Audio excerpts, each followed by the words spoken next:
नमस्कार, आपली न्यूजमध्ये तुमचं सर्वांचं सहर्ष स्वागत आहे आणि आपण बघत आहात आपली न्यूज.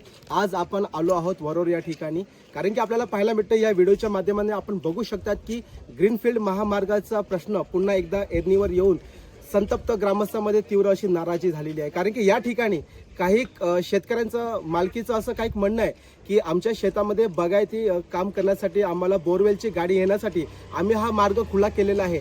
परंतु या ठिकाणी काही जे या बंदराला विरोध करणारे जे काही ग्रामस्थ आहेत त्यांचं म्हणणं असं आहे की या ठिकाणी नैसर्गिक असलेली खाडी मात्र या ठिकाणी बुजवण्याचं काम चालू आहे आणि कुठेतरी ग्रीनफील्ड महामार्ग जो या ठिकाणी समुद्री च्या कडेला होणार आहे आणि त्याच्यामध्ये जे काही गावं जाणार आहेत त्याच्यामध्ये हा पूर्ण उद्ध्वस्त जो होणार आहे त्याचाच कुठेतरी हा वाढवांचा काम करण्यासाठी मात्र हा रस्ता ओपन करून देण्यासाठी हा काम चालू आहे. आपण बघूया की ज्या मालकी शेतकरी जे आहेत त्यांचं म्हणणं काय त्या व्हिडिओच्या माध्यमाने.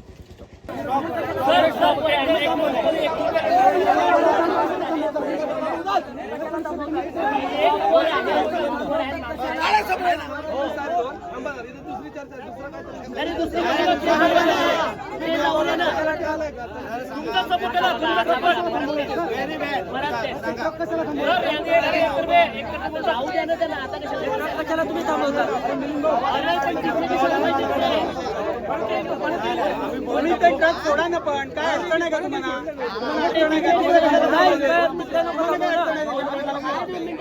थोडा ना ते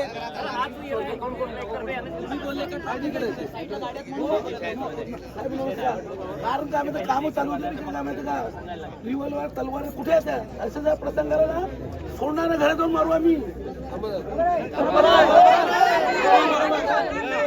तलवार कुठे तलवार कुठे त्यांच्या कुठे बोलतो आपण काय बोलताय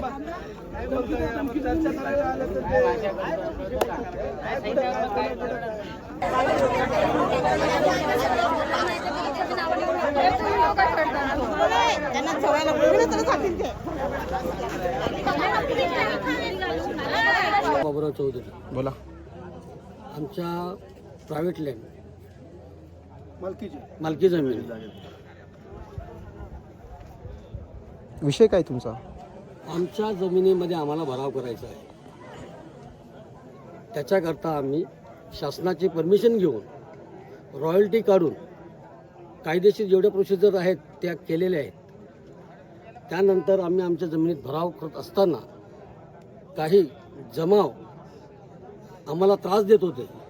त्याकरता आम्हाला भीती वाटली स्वतःला की काय मोठं प्रकरण होणार नाही, म्हणून मी स्वतः पाचपुते साहेबांना विनंती करून सांगितलं की असं असं झालेलं आहे आणि पाचपुते साहेब एक अर्ध्या तासामध्ये पोचलेले वाणगावावर.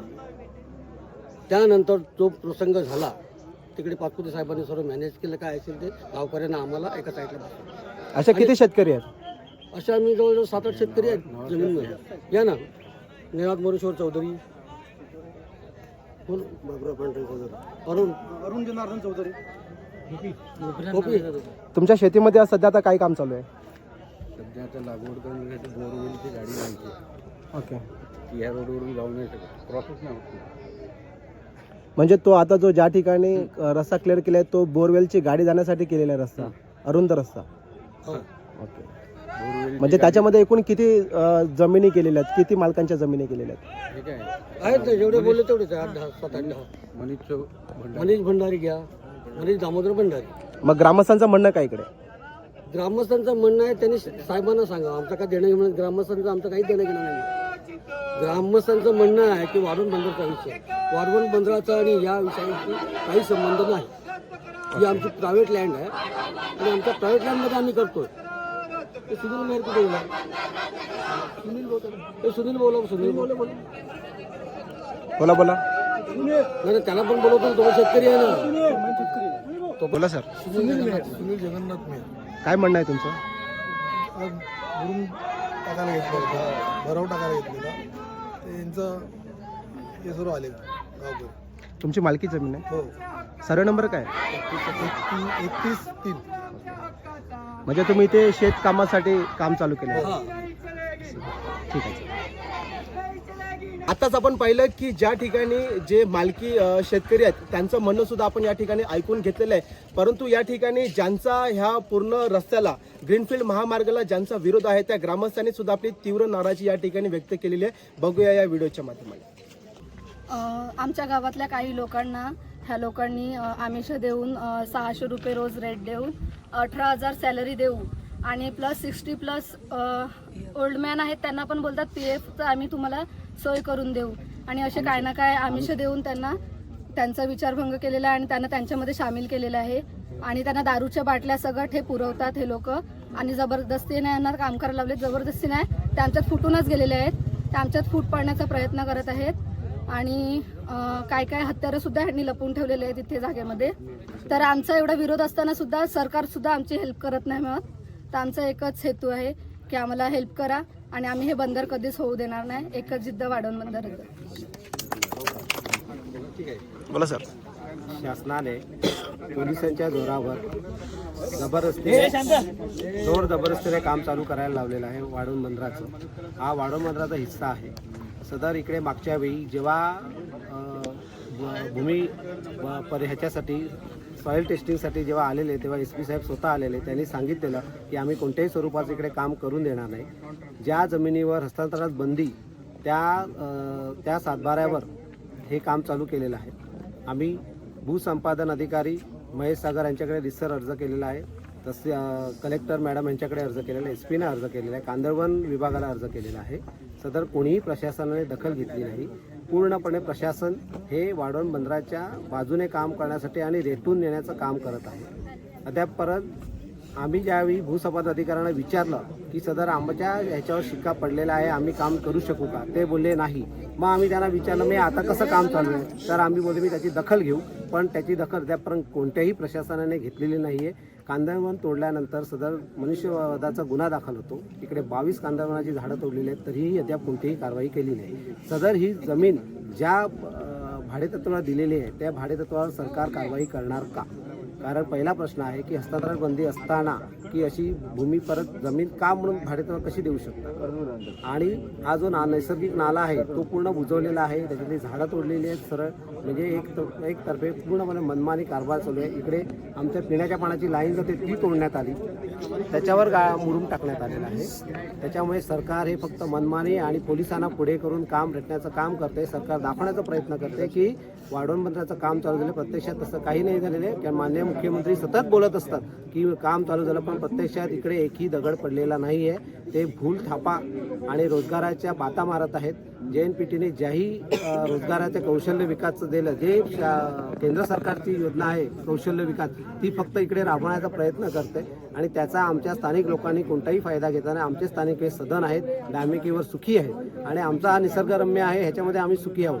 त्याच्यामुळे आमचा हा पूर्ण विरोध आहे आणि त्यासाठी आम्ही आता ह्यापुढे जर गावामध्ये उद्यापासून जर गाडी आली तर कायदा सुव्यवस्था पूर्ण बिघडेल. आम्ही कायदा हातात घेऊ आणि गाड्या फोडून टाकू.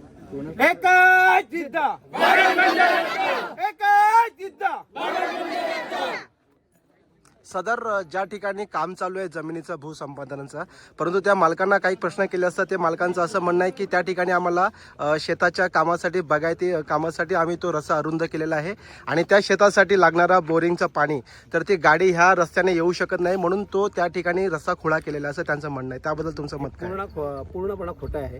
कारण ज्या दिवशी आम्ही सगळी लोक गेलेली त्यांना विचारायला, त्यांनी आम्हाला सरळ सांगितलं हा आम्ही रस्ता करण्यासाठी केलेला आहे आणि आमची मर्जी आम्ही करू शकतो असं ते स्वतः बोलले. त्याचा व्हिडिओ आमच्याकडे आहे. ते पूर्णपणे खोटं बोलतायत.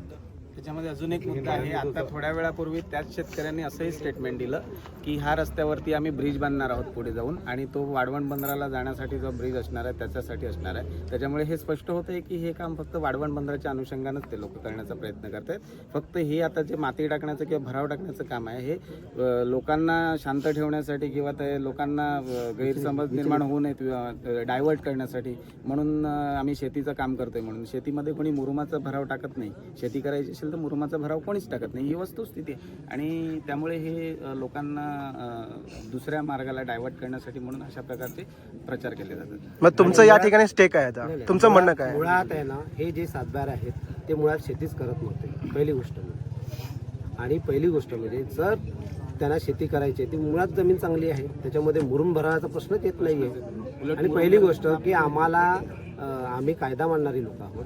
आम्हाला सुप्रीम कोर्टाने सांगितल्याप्रमाणे ते फॉलो करतो. आमची केस चालू आहे आणि ते आम्ही फॉलो करतोय. पण प्रशासनच शासन तोडायचं काम करतंय. पोलिसांच्या दडपशाहीने आमच्यावर जोर जबरदस्ती करून हे काम रोखायचा प्रयत्न करते. म्हणजे फक्त केविलवाणा प्रयत्न चाललाय की वाढवून पोर्टचं आम्ही काम पुढे नेलेलं आहे. ह्याच्या व्यतिरिक्त काही नाही. धन्यवाद.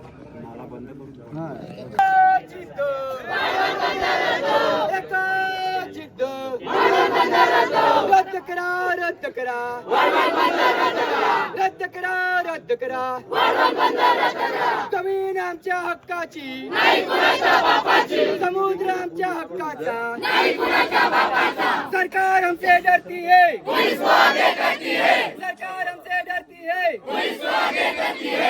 गाव आमच्या हक्काचा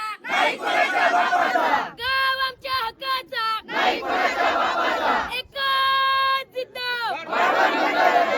एकच जिद्द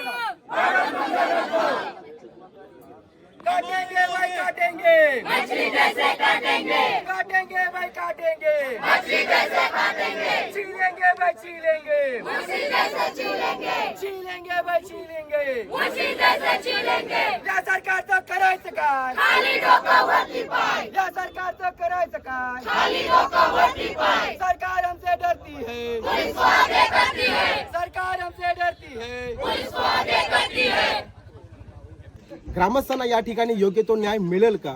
तसेच बेकायदेशीर असलेला हा सर्वे तसेच रस्ता आणि जी काही वृक्षतोड केलेली आहे ती सर्व लिगली प्रोसेसने केलेली आहे का? किंवा ह्या ठिकाणी जर विकास करायचा आहे परंतु इथला असलेल्या ग्रामस्थांचा विकास हा मात्र ढाब्यावरतीच आणि राहिलेला आहे.